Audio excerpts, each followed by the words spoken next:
I think आज सारे ही channel के लोग काफ़ी बिजी रहे होंगे क्योंकि ये आज का दिन प्रेस के लिए, रिपोर्टर्स के लिए बहुत बिजी था। एक तरफ तो मध्य प्रदेश के सीएम का नाम डिक्लेयर हुआ एज मोहन यादव, दूसरी तरफ आर्टिकल 370 को लेकर सुप्रीम कोर्ट का फाइनल डिसीजन आया। जितने भी लोगों ने याचिकाएं डाली थी 370 हटाने के खिलाफ, आई थिंक 18 याचिकाएं थी, उसके अगेंस्ट में बेसिकली सुप्रीम कोर्ट ने कहा कि भाई 370 आर्टिकल 370 जो था वो टेम्प्रेरी था और जो राष्ट्रपति ने उसके ऊपर अपना डिसीजन लिया है वो बिल्कुल परफेक्ट है, उसमें कोई कोताही नहीं बरती गई है। इसी बात को लेकर राजा हरि सिंह जो वहाँ के राजा थे, उनके सुपुत्र जी, उनका भी एक पॉइंट ऑफ व्यू आया।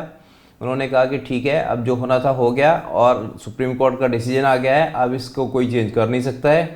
सो अब जो लोग वहाँ पर एक्टिव हैं उनको चाहिए कि अब खाली टाइम बर्बाद ना करें और पॉलिटिक्स में लग जाएं, अपनी इलेक्शन की तैयारी करें। और गवर्नमेंट को चाहिए कि जल्दी से जल्दी इलेक्शन कराएं और इलेक्शन कराने से पहले कोशिश करें कि उसको राज्य का दर्जा दे देना कि यूनियन टेरिटरी का। तो इसी के ऊपर उनका पॉइंट ऑफ व्यू है और वो पॉइंट ऑफ व्यू मैं आपके साथ शेयर कर रहा हूँ। चलिए सुनते हैं। मेरी पहली प्रतिक्रिया तो ये है कि सुप्रीम कोर्ट ने बहुत बारीकी से हर एक विषय को देखा है। जो मैंने सुना चीफ जस्टिस जो पढ़ रहे थे उसमें एक एक क्लॉज, एक एक सब क्लॉज को उन्होंने देखा है और सब परिस्थितियां देखते हुए उन्होंने एक नतीजे पर पहुंचे हैं। मैं उसका स्वागत करता हूं क्योंकि बहुत दिनों से ये बात हवा में थी, तो अब कम से कम स्पष्ट हो गया है कि जो हुआ वो वैध था।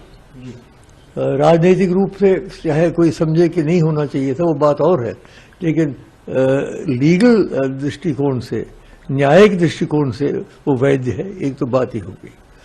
दूसरी दो बातें बड़ी अच्छी सुप्रीम कोर्ट ने कही। मैं तो चंद्रचूड़ जी को, सुप्रीम कोर्ट को बधाई देता हूँ।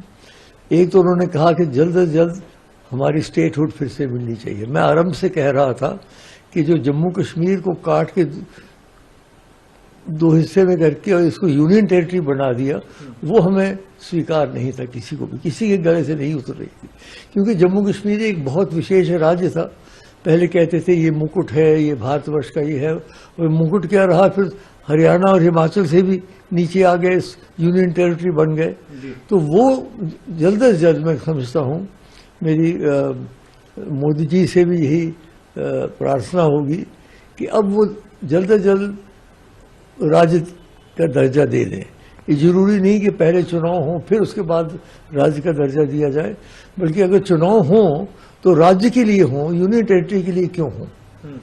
तो दूसरी बात ये बनती है कि भाई इन्होंने ये कहा और फिर उन्होंने ये कहा कि चुनाव हो जाने चाहिए सितंबर 2004 के। वो भी बहुत अच्छी बात है क्योंकि बड़ी देर से चुनाव नहीं हुए हैं और कुछ से लगता था कि ये लोग कुछ इसको आगे चलाने की कोशिश की जा रही थी। तो ठीक है, अगले साल तक उन्होंने कार्य दे दिया, समय दे दिया है। तो ये मैं कहूँगा इसके बारे में मेरी प्रतिक्रिया। एक बात मैं इसमें और कह दूँ, मुझे पता है कि जम्मू कश्मीर के कुछ लोगों को ये निर्णय अच्छा नहीं लगेगा, क्योंकि मेरी उनसे राय है, उनके हमदर्द होने के नाते, क्योंकि मैं भी तो जम्मू कश्मीर का ही हूँ। हमारा सारा अगर राज्य उभरा तो जम्मू कश्मीर की वजह से उभरा। तो उनसे मेरी प्रार्थना है कि अब वो इसको स्वीकार कर लें। अब कोई विरोध करने का लाभ नहीं है। अब वो राजनीति के लिए तैयार हो जाए। जब चुनाव हो तो चुनाव डट के लड़े, तो अपनी शक्ति जो है वो चुनाव में लगाएं, बजाय इसके कि इसके विरोधात्मक कार्यक्रम करें। ये मेरी उनसे व्यक्तिगत प्रार्थना है। और मैं जानता हूं कि कई लोग बहुत दुखी होंगे, कई लोग बहुत प्रसन्न होंगे, कई लोग बहुत दुखी होंगे। लेकिन अब विश्व में कई बातें होती है जीवन में जो अच्छी भी लगती हैं लोगों को, बुरी भी लगती हैं। तो इसको अब स्वीकार कर लेना चाहिए सबको अच्छे हृदय से, ताकि जो बदमज़गी है, जो एक कड़वाहट हो गई है, वो दूर हो जाए और जम्मू कश्मीर के लोग फिर से हम आहंगी से और खुश असलूबी से, प्रसन्नता से आपस में मिलकर रहें।